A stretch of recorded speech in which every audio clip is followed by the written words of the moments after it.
Quelles sont les questions les plus courantes qu'on a pu vous poser? Les plus courantes, je dirais, les gens se posent des tas de questions sur les nouvelles mesures au niveau de la sécurité Ouais, routière, 80. les vitesses. La direction de la galerie commerciale se préoccupe du ressenti de sa clientèle. Il faut dire que ce poste avancé de la gendarmerie reste inédit en France.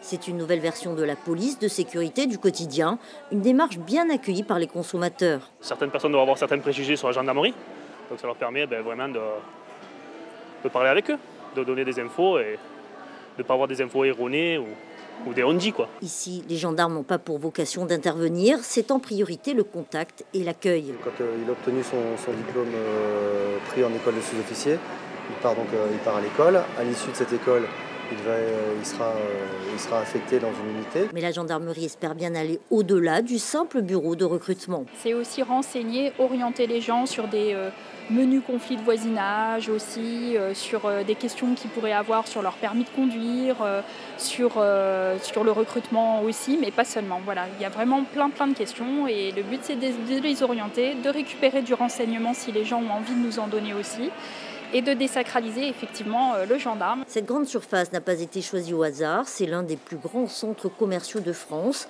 avec une fréquentation qui s'élève entre 15 et 30 000 personnes par jour. Rassembler deux univers qui n'ont pas forcément l'habitude de se côtoyer tous les jours, en tout cas sur ce lieu-là, plutôt l'univers de la grande distribution, de l'hypermarché, du commerce, et puis de tout ce qui est sécurité. Considérés comme une délocalisation, les gendarmes du point d'accueil peuvent répondre à toutes les questions, excepté les dépôts de plaintes qui restent de la compétence de la brigade locale.